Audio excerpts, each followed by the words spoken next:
J'ai fini par craquer après que le fils de ma sœur a bousculé ma fille et craché. Vous êtes fauchée et vous ne valez rien. Ma sœur est juste restée assise. Là à rigoler. J'ai dit, à partir d'aujourd'hui, gère ta propre vie. Et je suis partie.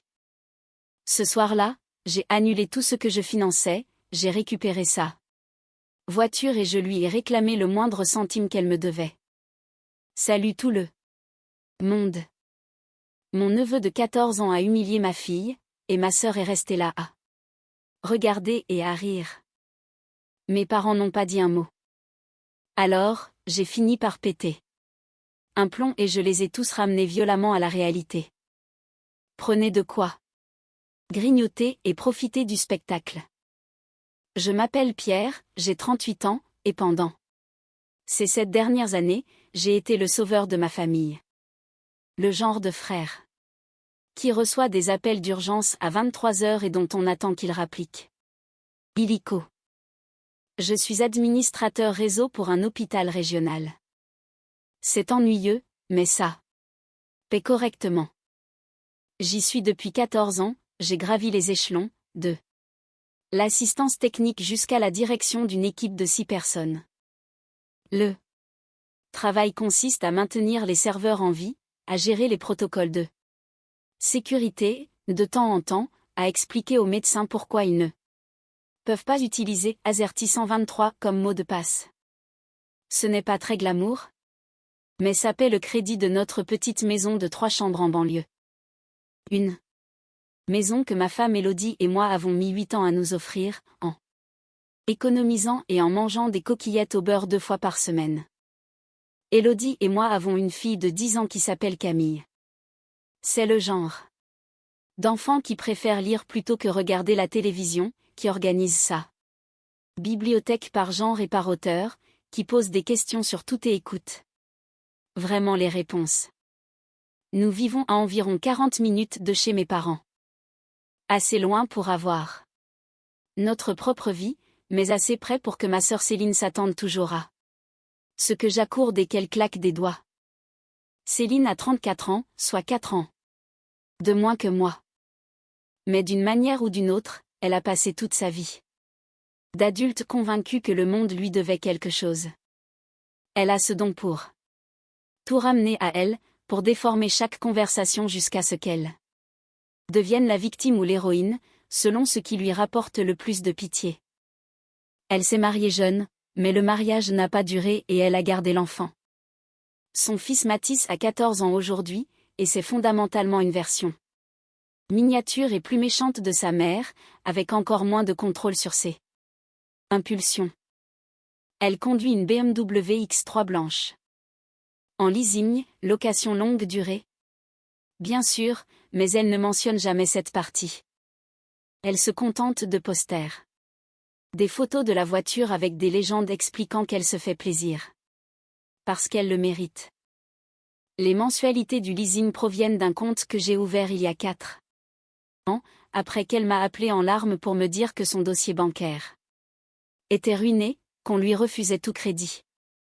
Et qu'elle avait juste besoin d'un véhicule fiable pour emmener Mathis au collège et aller travailler.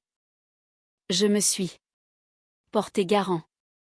Puis, j'ai commencé à payer les mensualités quand elle a raté les 3 premières d'affilée et que ma propre note de crédit a commencé à en pâtir.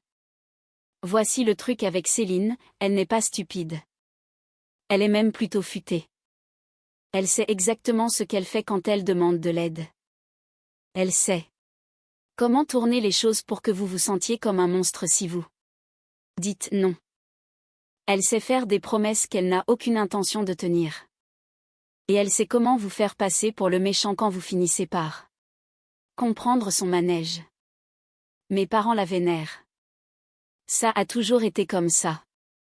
C'était la petite dernière, la fille après 3 garçons, celle qui a eu la chambre de princesse, la grande fête pour ses 18 ans et les larmes à son mariage, pendant que je n'avais eu droit qu'à une poignée de main pour mon diplôme universitaire et une carte avec 20 balles dedans.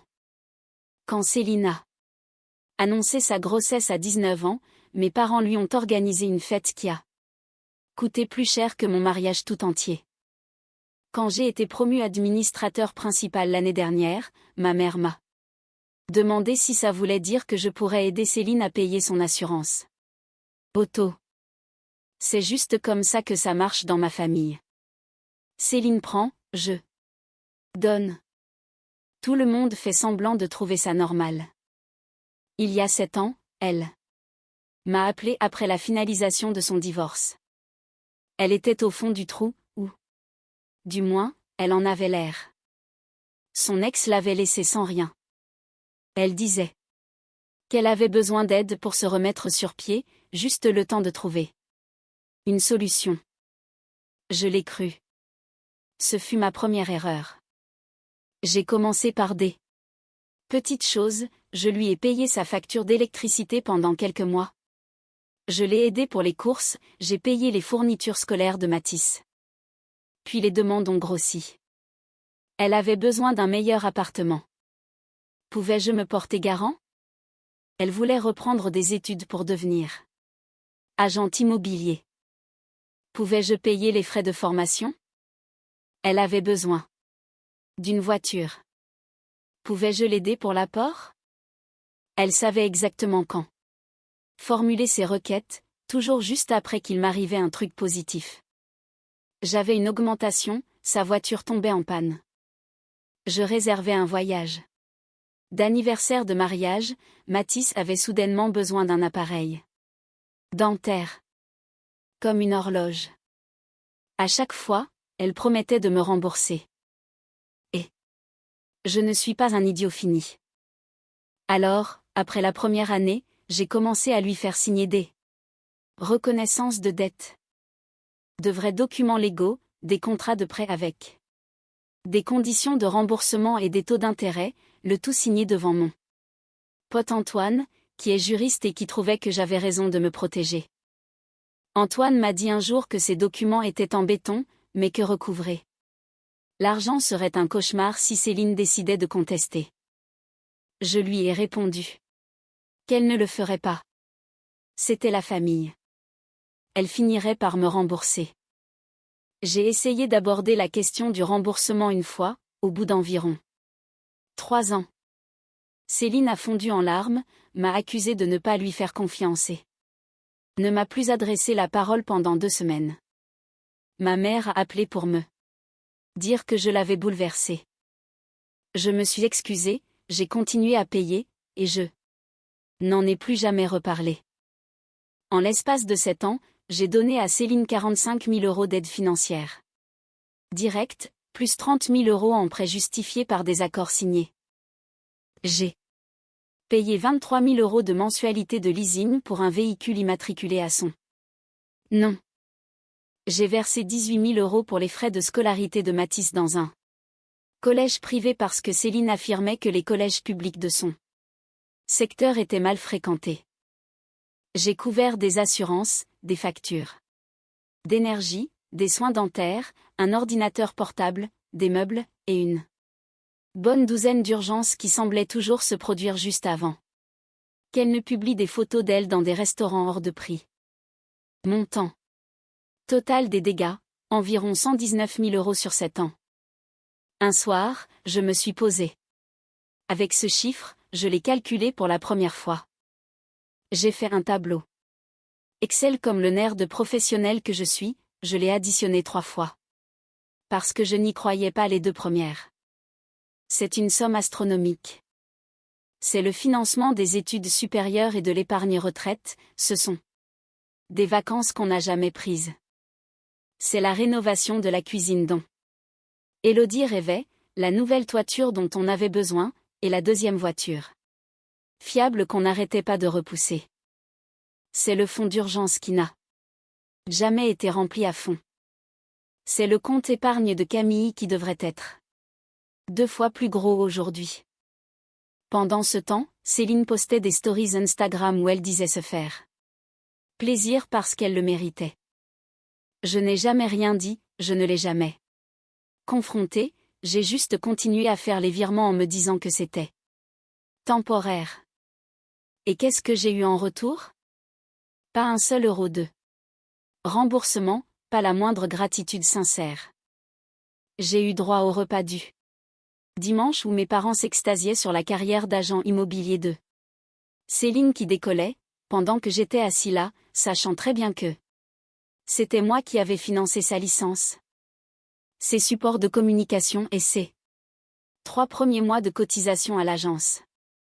J'ai eu droit au regard méprisant de Mathis envers ma fille, comme si elle était inférieure à lui. Puis est arrivé ce repas du dimanche qui a tout changé.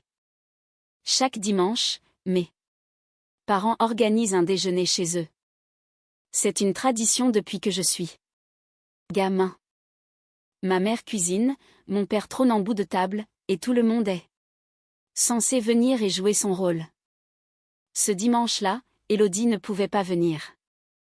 Sa mère était en ville et avait besoin d'aide pour des rendez-vous médicaux. C'était donc juste Camille et moi qui avons fait la route jusqu'à chez mes parents. Nous sommes arrivés pile à l'heure. Céline et Mathis étaient déjà installés sur leur chaise. Céline scrollait sur son téléphone, levant à peine les yeux quand nous sommes entrés. Mathis jouait à un jeu avec le volume à fond, les effets sonores résonnant dans toute la salle à manger. Ma mère avait préparé son célèbre gratin dauphinois, celui qu'elle ne fait que pour les grandes occasions. Elle avait aussi sorti la belle vaisselle. J'ai tout de suite remarqué qu'il n'y avait que 4 couverts dressés sur la grande table. Camille et moi avons été dirigés vers la petite table d'appoint près d'eux. La cuisine, comme une arrière-pensée. J'ai senti ma mâchoire se crisper, mais je n'ai rien dit. Camille n'a pas eu l'air de s'en rendre compte. Elle a simplement sorti son livre, un roman fantastique qu'elle lisait pour la 3e fois, et s'est installée sur sa chaise. Cette gamine était capable de disparaître dans une histoire comme si plus rien d'autre n'existait.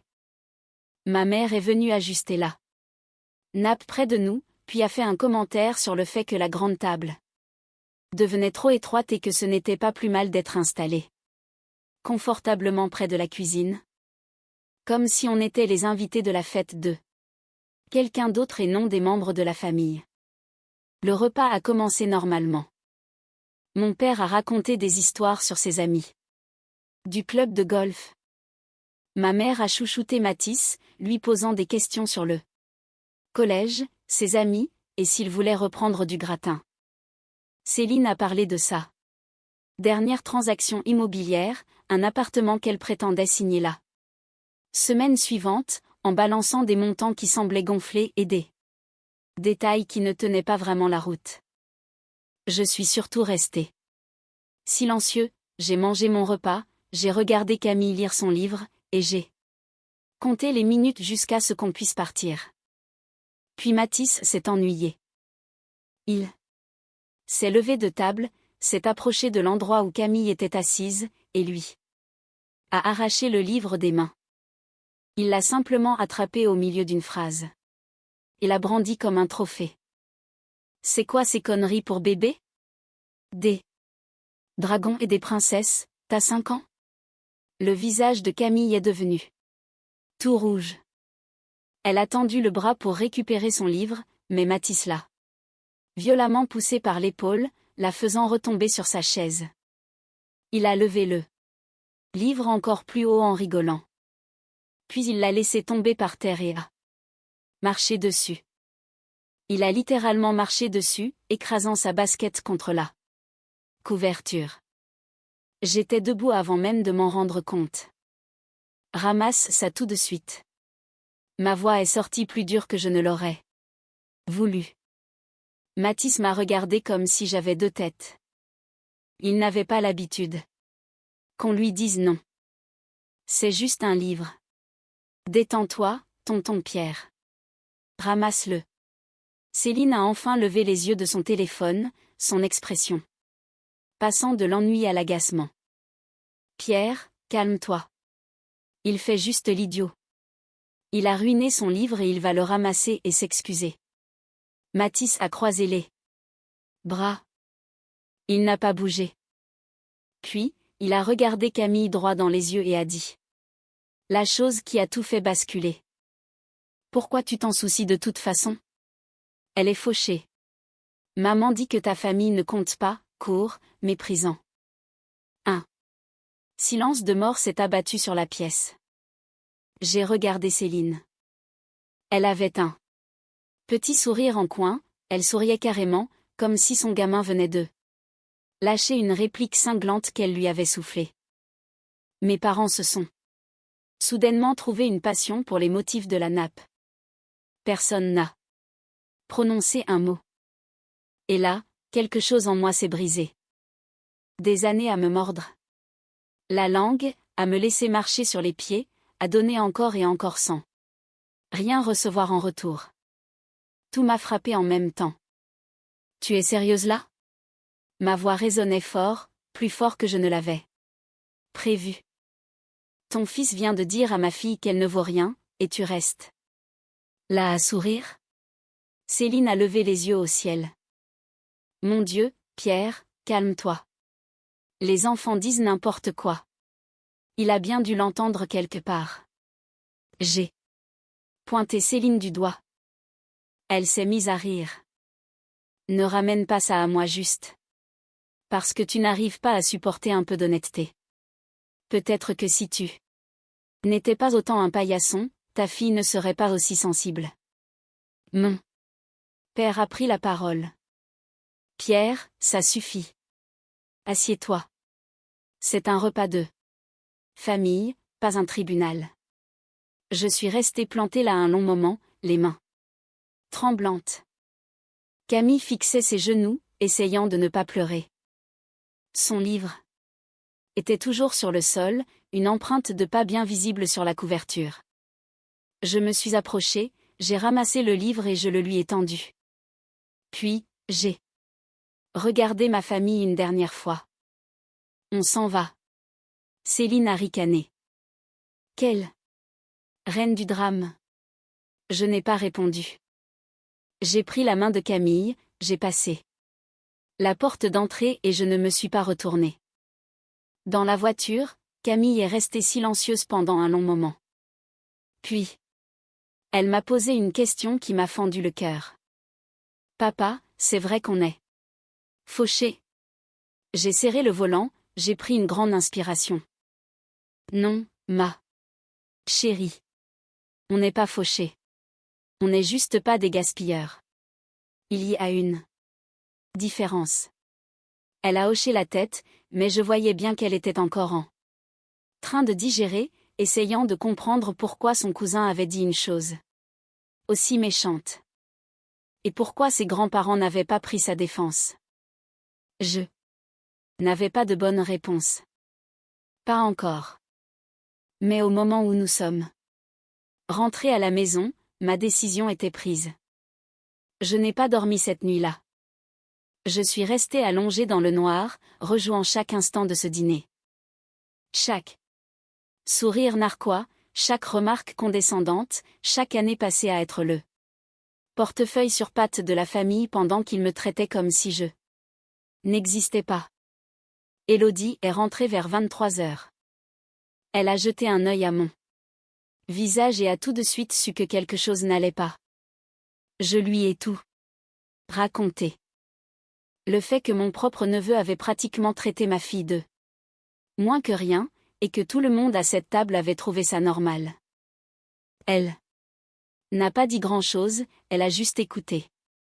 Puis elle a posé une seule question. Qu'est-ce que tu vas faire pour arranger ça? Je lui ai répondu que j'avais fini. Fini d'être la roue de secours. Fini de financer le train de vie de Céline pendant qu'elle se moquait de ma fille. Fini de faire semblant que c'était un comportement familial normal. Élodie a acquiescé. Bien. Alors. Fais-le proprement. Et c'est ce que j'ai fait. Le lendemain matin, j'ai appelé Antoine. Je lui ai dit que j'avais besoin de son aide. Antoine est mon ami depuis la fac. C'est le gars qui a été témoin de toutes ces reconnaissances de dettes que j'avais fait signer à Céline. Le gars Qui m'avait prévenu il y a des années que je me faisais rouler dans la farine. Le gars qui n'a jamais dit « je te l'avais bien dit », même s'il en avait parfaitement le droit. Enfin réveillé, hein. C'est ce qu'il a dit quand je lui ai raconté ce qui s'était passé. Aucun jugement, juste une satisfaction. Silencieuse, comme s'il attendait cet appel depuis des années. On s'est retrouvés pour prendre un café ce même après-midi dans une brasserie près de son bureau. J'avais tout apporté. Les relevés bancaires remontant à 7 ans, les reçus de virement, les reconnaissances de dette avec la signature de Céline.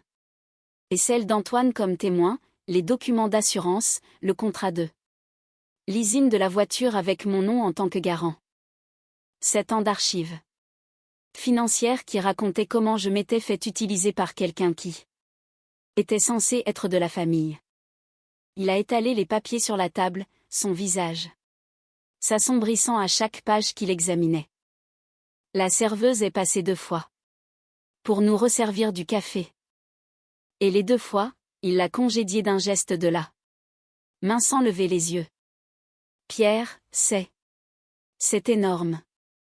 Tu te rends compte que tu as donné à cette femme presque 120 000 €? Je sais. Et elle n'a jamais remboursé un centime. Ni sur les prêts documentés, ni sur le reste. Je sais. Et tu as des accords de prêt signés pour environ 30 000 € avec sa signature. Authentifiés, datés, avec des conditions de remboursement qu'elle a totalement ignorées. C'est pour ça que je t'ai appelé.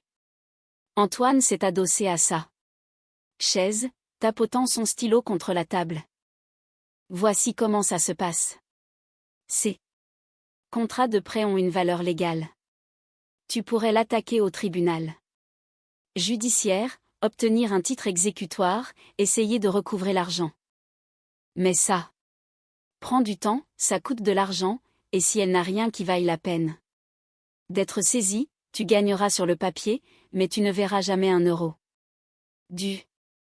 Moins pas dans l'immédiat. Mais la décision de justice sera officiellement enregistrée. Si un jour elle se remet sur les rails, si elle possède quelque chose à protéger, tu seras le premier sur la liste. Et pour la voiture? La BMW? Antoine a sorti le contrat de leasing et l'a étudié un instant.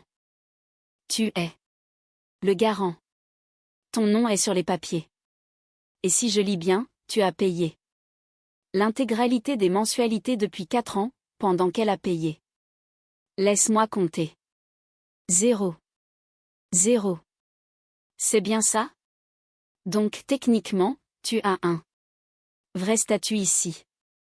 L'organisme de financement ne s'intéresse qu'à une chose, être payé. C'est toi qui paies. Si tu les contactes en leur expliquant la situation, ils pourraient être disposés à collaborer pour une restitution du véhicule. Initié par le garant. Ce n'est pas courant, mais ça arrive. Explique-moi la marche à suivre. Tu appelles la société de leasing, tu leur expliques que tu souhaites mettre fin à ton engagement de garant. Ils regarderont l'historique des paiements, ils verront que c'est toi qui as maintenu le compte à jour, et ils te donneront des options. Soit ils exigent que le locataire principal trouve quelqu'un d'autre pour garantir son dossier, ce que Céline ne peut pas faire vu que son crédit est catastrophique, soit il t'autorise à restituer le véhicule toi-même. J'ai hoché la tête. Et mes parents? Quoi, tes parents? Ils ont cautionné tout ça.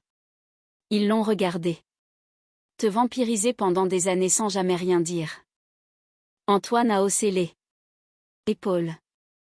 Tes parents ne sont pas légalement responsables des dettes de ta sœur.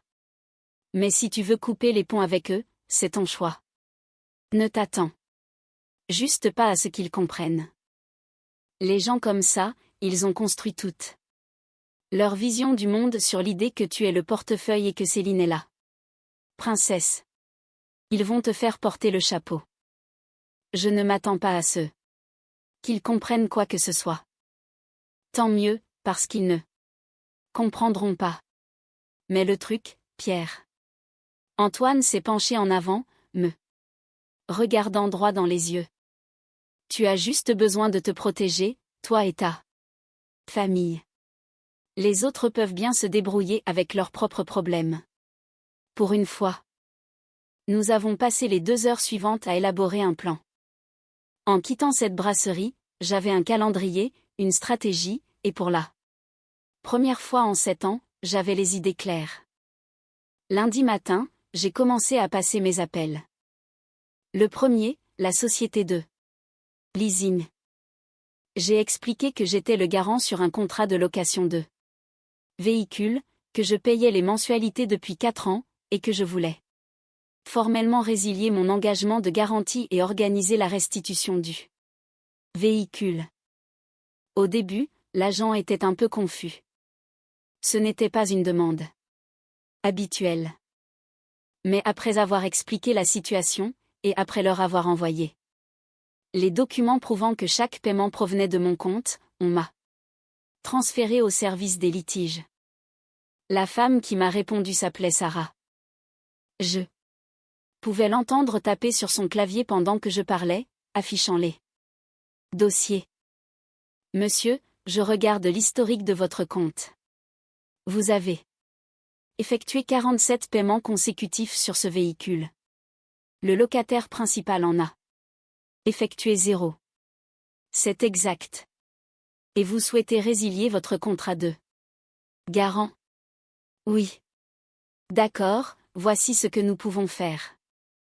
Vous pouvez soumettre une demande formelle de retrait en tant que garant. Si le locataire principal ne peut pas fournir de garantie de remplacement sous 30 jours, le véhicule devra nous être restitué. Ou bien, si vous pouvez nous ramener le véhicule vous-même, nous pouvons accélérer la procédure. Que voulez-vous dire par ramener le véhicule moi-même? Si vous pouvez conduire le véhicule jusqu'à l'un de nos centres de restitution agréés, nous pourrons traiter le retour immédiatement et clôturer votre obligation de garant. Vous auriez besoin du consentement du locataire principal ou vous devriez prouver que vous avez le droit de prendre possession du véhicule. J'ai payé l'intégralité du véhicule. Dans ce cas, je dirais que vous avez un dossier solide. Je peux vous envoyer les formulaires pour une restitution initiée par le garant.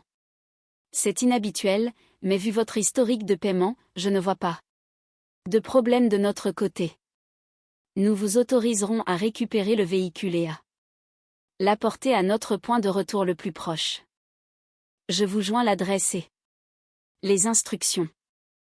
J'ai rempli les formulaires l'après-midi même, je les ai scannés, renvoyés, et j'ai reçu la confirmation et l'autorisation en moins de 2 heures. Sarah avait inclus des instructions écrites sur ce qu'il fallait faire exactement et où amener la voiture. L'appel suivant fut pour le collège privé de Matisse. Je payais 500 € par mois pour ses frais de scolarité depuis 3 ans. Céline m'avait dit que c'était un prêt, qu'elle me rembourserait quand ses commissions immobilières commenceraient à tomber. Elle n'a jamais rendu un centime. Le service de facturation de l'école a été efficace. J'ai expliqué que je mettais fin à mon accord de paiement tiers avec effet immédiat. Ils ont demandé une confirmation écrite. Je l'ai envoyée. C'était réglé. Ensuite, les factures courantes. Je payais les factures EDF de Céline depuis 2 ans. Le fournisseur d'électricité n'a posé aucune question. Ils ont simplement supprimé mon moyen de paiement et bloqué mon accès au compte. Puis est venu le tour de l'assurance. J'avais ajouté la voiture de Céline sur mon contrat d'assurance auto des années auparavant pour lui obtenir un meilleur tarif. Un coup de fil à mon assureur, et elle était retirée.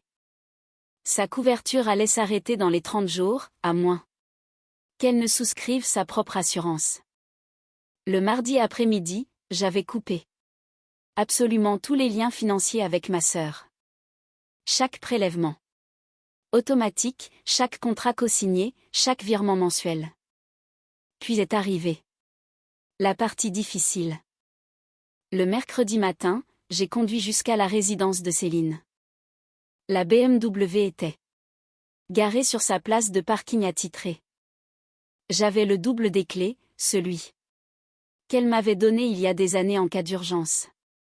J'avais les documents d'autorisation de la société de leasing, signés et tamponnés. J'ai garé ma voiture de l'autre côté du parking et j'ai vérifié l'heure.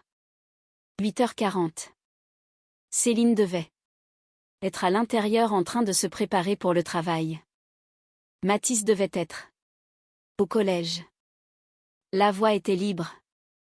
Je me suis approché de la BMW, j'ai mis la clé dans la serrure.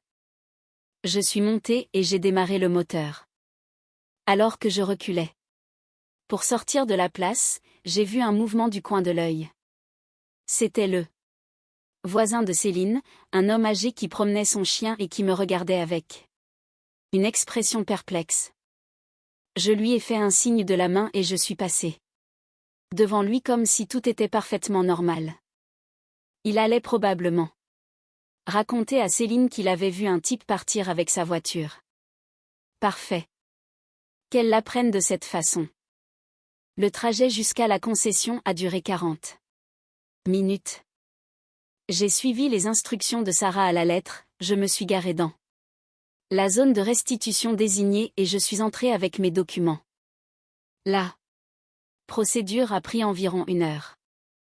Papier, inspection, signature, et une confirmation finale que mon engagement de garant était résilié et que Céline recevrait une notification sous 5 jours ouvrés. J'ai appelé Antoine depuis le parking. C'est fait. Restitution propre. Comment tu te sens? Comme si j'aurais dû faire ça il y a des années. L'appel est arrivé jeudi soir. J'étais dans le jardin avec Camille, en train de l'aider à installer une nouvelle mangeoire à oiseaux qu'elle avait eue pour son anniversaire. Élodie préparait le dîner à l'intérieur. Une soirée normale. Puis, mon téléphone a sonné. Le nom de Céline s'affichait sur l'écran. J'ai laissé sonner 5 fois avant de décrocher. Sa voix était d'une toxicité absolue. Où est ma voiture, Pierre? Ta voiture? Tu veux dire la voiture que je paie? Celle avec mon nom sur le contrat? Tu sais très bien de quoi je parle. Le concessionnaire m'a appelé pour me dire que le véhicule avait été rendu. Qu'est-ce que tu as foutu? J'ai résilié mon engagement de garant et j'ai rendu la voiture. Elle me coûtait près de 500 balles par mois, une somme que je ne peux plus me permettre. Silence. Puis elle a explosé. Tu n'as pas le droit de faire ça. C'était ma voiture. J'ai besoin de cette voiture pour le travail. Comment je suis censé faire visiter des maisons à mes clients sans voiture? Alors peut-être que tu aurais dû payer tes mensualités. Ou peut-être que tu aurais dû économiser pour t'acheter ta propre voiture, comme n'importe quel autre adulte sur cette planète. J'allais te rembourser. Quand, Céline? Tu me dois plus de 30 000 € de prêts documentés depuis des années. Tu n'as pas remboursé un seul euro. Pas même un geste symbolique. Même pas un petit billet de 100 pour mon anniversaire avec un mot disant « et, merci » de maintenir ma vie à flot. J'étais occupée à bâtir ma carrière. Ta carrière que j'ai financée. Ta licence d'agent immobilier que j'ai payée. Tes flyers que j'ai gérés. Tes frais d'agence que j'ai assumés. Cette carrière-là. Elle n'a rien trouvé à répondre à ça. Je n'arrive pas à croire que tu me fasses ça. Et tout ça pourquoi? Pour une stupide dispute à un dîner? Ton fils a dit à ma fille qu'elle ne valait rien. Et tu es restée assise là à sourire. Oh mon Dieu. Tu es encore bloqué là-dessus? C'était une blague. Les enfants disent n'importe quoi. Ton fils a dit des choses qu'il a apprises de toi. Et non, je ne suis plus bloqué le dessus. J'ai tourné la page. Définitivement. Qu'est-ce que ça veut dire? Ça veut dire que j'ai fini. La voiture n'est plus là. Les paiements du collège sont annulés. Tes factures d'électricité ne sont plus sur ma carte bancaire. Ton assurance expire à la fin du mois. Démerde-toi. Nouveau silence. Je l'entendais paniquer. Pierre, tu ne peux pas faire ça. Papa et maman vont péter un câble quand ils vont l'apprendre. Tant mieux. Dis-leur combien je t'ai donné ces 7 dernières années. Parle-leur des prêts que tu n'as jamais remboursés.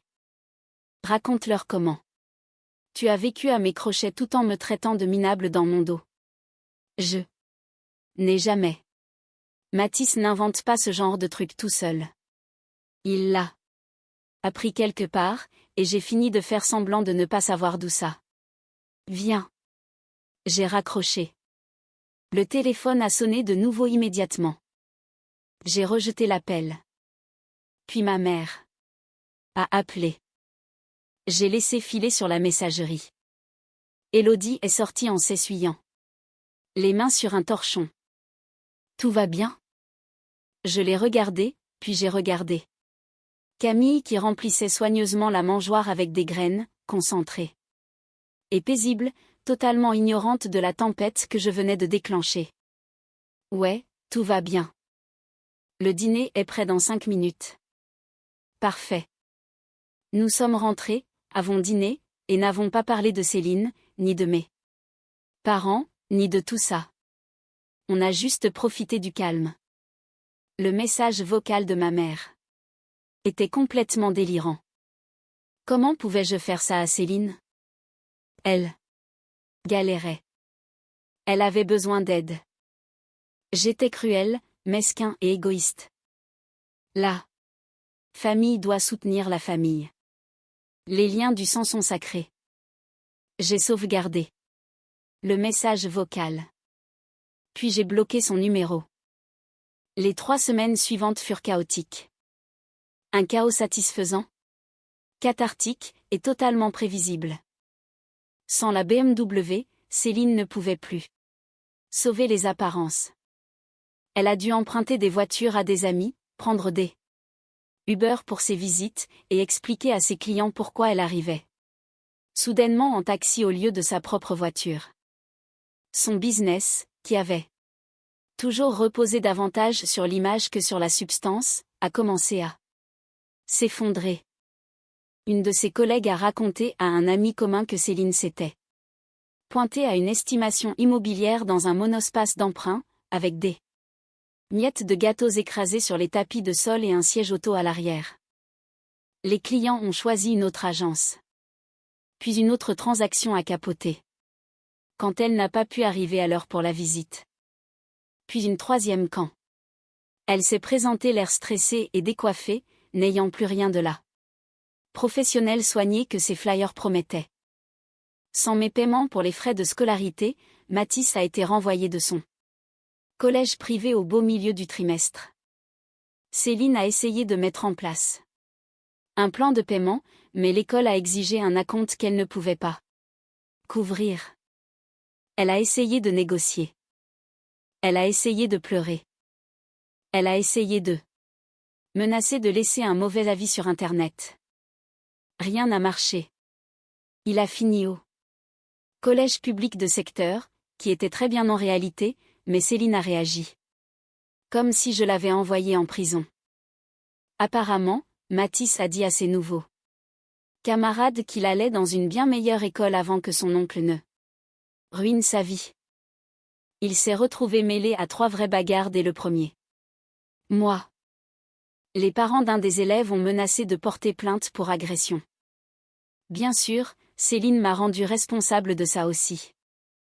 Elle a publié une longue diatribe sur Facebook sur la façon dont le système abandonne les mères célibataires, omettant soigneusement le fait qu'elle avait vécu aux frais de Son frère pendant 7 ans tout en postant des photos de vacances. Sans mes paiements pour ses charges, son électricité a été coupée pendant 3 jours avant qu'elle ne puisse rassembler la caution nécessaire pour ouvrir un nouveau contrat à son nom. Elle a dû dormir chez une copine en attendant que ce soit réglé. Elle a posté un message vague sur les réseaux sociaux disant qu'elle traversait une période difficile et qu'elle avait besoin de prières. De fil en aiguille, sans la voiture, ses revenus ont chuté. Sans revenus, elle ne pouvait plus payer ses factures. Sans payer ses factures, son dossier de crédit s'est encore dégradé. Elle ne pouvait plus obtenir de nouvelles voitures. Une spirale infernale qui se préparait depuis le jour où elle avait décidé de bâtir sa vie sur le portefeuille de quelqu'un d'autre. Antoine me tenait au courant de la partie juridique. Céline avait consulté 3 avocats différents pour l'histoire de la voiture, espérant en trouver un qui lui dirait qu'elle avait un dossier solide. Les 3 ont dit la même chose. Je n'avais rien fait de mal. La société de leasing avait autorisé la restitution. Le garant qui effectue tous les paiements a parfaitement le droit de se retirer. S'il y a bien une chose qu'on pouvait lui reprocher à elle, c'était d'avoir potentiellement commis une fraude en se présentant comme capable d'assumer des paiements qu'elle n'avait jamais eu l'intention d'honorer. Les reconnaissances de dette étaient une autre paire de manches. Antoine a déposé les documents pour les transformer en titres exécutoires officiels. Tribunal de proximité pour les montants inférieurs à 10 000 euros. Tribunal judiciaire pour les prêts plus importants. La procédure prendrait des mois, mais les jugements seraient gravés dans le marbre. Si jamais Céline remettait de l'ordre dans sa vie, si jamais elle avait des biens à saisir, nous serions les premiers servis. Elle a reçu les convocations à son nouvel appartement et a apparemment piqué une crise dans le couloir. Une semaine plus tard, elle a publié un message cryptique sur le fait qu'on reconnaît ses vrais proches dans l'adversité. La section des commentaires était remplie de messages de soutien de la part de gens qui n'avaient aucune idée qu'elle me devait 30 000 euros. Même quelques membres de la famille ont pris parti pour elle. Peu importe. Mes parents ont essayé d'intervenir. Ils ont débarqué chez moi à l'improviste un samedi matin. Mon père martelait la porte comme s'il venait perquisitionner. Le temps que je descende, ils étaient déjà dans le salon. Mon père faisait les 100 pas, le visage rouge. Ma mère était assise sur le bord de notre canapé, les larmes coulant déjà. Pierre, ça va beaucoup trop loin. Tu dois arranger ça. J'étais encore en train de me frotter les cheveux avec une serviette. J'ai pris mon temps. Vous avez regardé votre petit-fils humilier ma fille sans rien dire. Et maintenant je suis censée continuer à financer le train de vie de sa mère. C'est ta sœur. C'est aussi quelqu'un qui m'a pris 119 000 euros. Sur 7 ans sans jamais me rendre un centime. Aucun des deux n'a répondu. Ma mère a changé de tactique, ravalant ses larmes. Bon. Peut-être qu'elle aurait dû être plus reconnaissante. Mais c'est la famille. Elle a besoin d'aide. Alors aidez-la. Vous êtes ses parents. Faites-lui un chèque. Portez-vous garant. Pour sa prochaine voiture. Soyez cette famille dont vous n'arrêtez pas de me faire la leçon. Silence. Ils n'avaient pas l'argent. Ils ne l'avaient jamais eu. Ils avaient renégocié leur crédit immobilier 2 fois, plafonné leur carte de crédit, vécu au-dessus de leurs moyens pendant des décennies. C'est pour ça qu'ils avaient toujours dirigé Céline vers moi. Sortez de chez moi. Et ne revenez pas avant d'être prêt à présenter des excuses à ma fille. Élodie est apparue dans l'encadrement de la porte, les bras croisés. Vous l'avez entendu. Ils sont partis. Ils sont restés garés dans l'allée pendant 5 minutes, attendant probablement que je sorte en courant pour m'excuser. À la place, je me suis fait un café. Antoine m'a appelé cet après-midi-là. Céline avait contacté un avocat pour l'affaire de la voiture. L'avocat lui a dit qu'elle n'avait aucun recours. La restitution était tout à fait légale. En fait, c'était elle qui me devait de l'argent. Et maintenant, j'avais les décisions de justice pour le prouver. Elle croyait vraiment pouvoir te poursuivre en justice? Elle a apparemment fait le tour de 3 cabinets pour essayer d'en trouver un qui accepterait son dossier. C'est dingue. L'audace de cette fille. C'est tout Céline. Elle n'a jamais rencontré une situation qu'elle ne pouvait pas empirer en refusant d'assumer ses responsabilités. Antoine a ri. Tu sais ce qui est le plus beau? L'un des avocats à qui elle a parlé m'a contacté, il m'a demandé si je voulais qu'il prenne ton dossier contre elle. Il a dit que c'était gagné d'avance. 6 semaines après que j'ai coupé les ponts, la vie si soigneusement mise en scène de Céline était en ruine. L'agence immobilière pour laquelle elle travaillait l'a licenciée. Son directeur lui a donné un préavis de 2 semaines, puis l'a rendu immédiat après que Céline a piqué une crise de nerfs. Dans l'open space. Elle a posté une autre diatribe floue sur les réseaux à propos des trahisons familiales et des relations toxiques, sans citer de nom. Encore des commentaires de soutien de la part de gens qui n'avaient aucune idée qu'elle vivait à mes crochets depuis près d'une décennie. Le bail de son appartement est arrivé à son terme et elle ne pouvait pas assumer le renouvellement. Le loyer était de 1 800 € par mois, ce qui lui avait toujours semblé gérable quand quelqu'un d'autre payait sa voiture, ses factures et les frais de scolarité de son fils. Sans ces subventions, le calcul ne tenait plus. Elle a dû déménager dans un appartement plus petit, du mauvais côté de la ville. Le genre d'immeuble où les couloirs sentent le renfermé et où le concierge ne répond jamais au téléphone. Un T3, pas de lave-vaisselle, et on ne peut se garer que dans la rue. Mathis a dû encore changer de collège. Mes parents ont proposé à Céline de venir vivre chez eux. Généreux en théorie. Sauf que leur maison était déjà trop petite pour eux et qu'ils croulaient sous leurs propres factures. Leur prêt immobilier les étouffait depuis leur dernier rachat de crédit, leur compte était dans le rouge, et leurs économies réduites à néant. Moins de 2 semaines après le retour de Céline, il était tous à couteau tiré. 3 adultes et un adolescent dans une maison faite pour 2. Des disputes pour la vaisselle, le bruit et l'espace personnel. Ma mère appelait ses amis pour se plaindre de la dureté de sa vie. Mon père passait de plus en plus de temps dans son garage juste pour fuir tout le monde. Céline a apparemment embouti leur voiture en reculant dans l'allée. Elle n'avait pas d'assurance puisque j'avais arrêté de la payer. Ils ont dû se déplacer en Uber pendant 1 mois. Et bien sûr, ils m'en ont tenu rigueur. Ils ont recommencé à m'appeler, non pas pour s'excuser, mais pour me supplier de reconsidérer ma décision, d'être raisonnable, de penser à la famille. Je n'ai pas décroché. Antoine m'a aidé à finaliser les procédures pour officialiser les prêts en attente.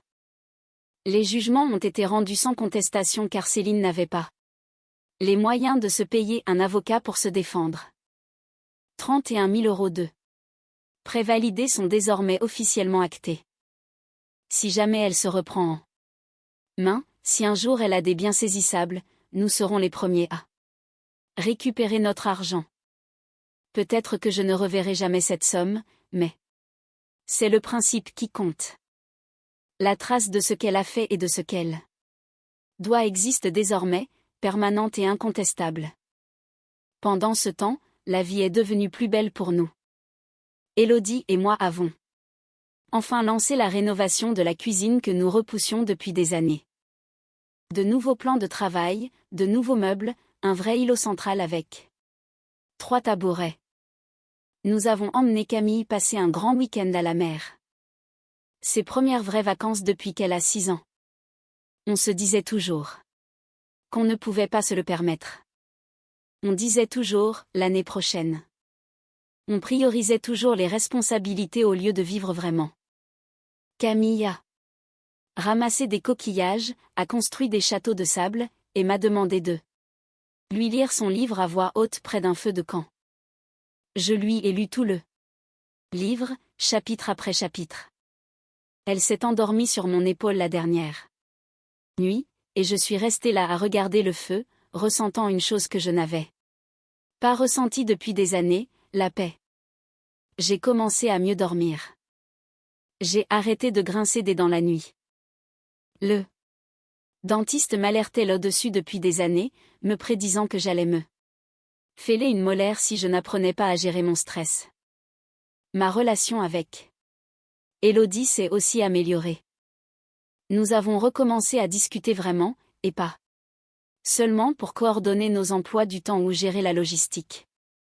Nous avons fait des sorties en amoureux, juste tous les deux, comme avant que je ne devienne le distributeur automatique de la famille.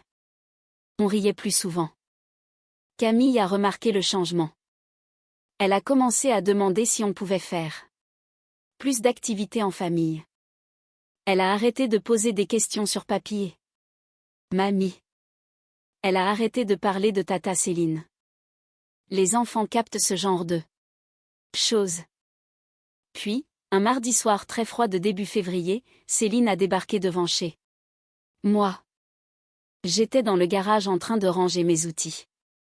Un de ces projets du week-end que je remettais à plus tard depuis des mois. J'ai entendu une voiture se garer dans l'allée. Une vieille berline, l'aile cabossée, de la rouille. Autour des passages de roues, un moteur faisant des bruits qu'aucun moteur ne devrait faire. Elle en est sortie. Elle avait l'air détruite, les cheveux tirés en un chignon négligé, les vêtements froissés, comme si elle avait dormi avec de grosses cernes sous les yeux. La femme confiante et tirée à 4 épingles, qui me regardait avec condescendance lors des repas du dimanche chez mes parents, avait disparu. J'avais devant moi quelqu'un qui n'avait plus personne à exploiter. Elle a marché vers le garage, les bras croisés sur sa poitrine pour se protéger du froid. Je ne l'ai pas invitée à entrer. Je n'ai même pas bougé de mon établi. Je l'ai juste regardée s'approcher comme si c'était une étrangère. Elle a commencé à parler avant même d'être arrivée à ma hauteur. Pierre, s'il te plaît. Je sais que j'ai merdé. Je sais que j'aurais dû être plus reconnaissante, mais là, je coule. Papa et maman ne peuvent plus m'aider. J'ai perdu mon boulot la semaine dernière. Mathis a plein de problèmes dans son nouveau collège, il se bat tout le temps. Blablabla. Bla bla. Je l'ai laissé vider son sac, adossé à mon établi, les bras croisés, le visage impassible. Je te demande juste une dernière chance. Aide-moi juste à me remettre sur pied. Je te rembourserai cette fois. Je te le jure. Je signerai tout ce que tu voudras. Elle pleurait maintenant. Son désespoir était réel. Non. Céline a cligné des yeux. Quoi? Non. Pierre, s'il te plaît. Je t'en supplie. Je n'ai nulle part d'autre où aller. Ce n'est pas mon problème. Je suis ta sœur. Plus maintenant. Elle a essuyé ses yeux, et son expression a changé. La vraie Céline ressortait de derrière ses larmes. Alors. C'est ça? Une remarque stupide de la part d'un adolescent et tu jettes toute ta famille à la poubelle? Cette remarque m'a montré exactement ce que tu pensais de moi. Et ce que tu as toujours pensé. Je n'ai jamais. Si. Elle m'a dévisagé, cherchant un angle d'attaque, un moyen de faire pression. N'en trouvant aucun. Rentre chez toi, Céline. Pars maintenant, ou je te fais expulser. Elle est restée plantée là un instant, espérant que je m'adoucisse. Que je redevienne la bonne poire sur laquelle elle s'était reposée pendant 1. Je ne l'ai pas fait. Finalement, elle a fait demi-tour, elle est retournée à sa voiture et elle est partie. J'ai regardé ses feux arrière jusqu'à ce qu'ils disparaissent. Puis je me suis remis à ranger mes outils. Élodie est apparue sur le pas de la porte du garage quelques minutes plus tard. Elle avait vu la voiture de Céline. Ça va? J'ai pris une clé à molette, je l'ai rangée à sa place. Ouais. Elle venait pleurer pour de l'aide, mais ne t'inquiète pas. Elle ne viendra plus nous déranger. Élodie a lentement hoché la tête avec un petit sourire. Bien. Elle est retournée à l'intérieur. J'ai fini de ranger le garage. Puis j'ai éteint la lumière, j'ai fermé la porte, et je suis rentrée aider Camille à faire ses devoirs. Elle travaillait sur un exposé de lecture. Son roman fantastique préféré était étalé sur la table de la cuisine. Le même livre sur lequel Mathis avait marché toutes ces semaines auparavant. Elle avait continué à le lire quand même. Les enfants sont forts. Comme ça. La nuit était calme. Notre maison était chaleureuse. Ma famille était réunie pour la première fois en 7 ans. Et ce calme ressemblait à la paix. Si vous avez aimé cette histoire, n'hésitez pas à vous abonner. Ça aide beaucoup la chaîne et nous permet de vous proposer encore plus d'histoires formidables.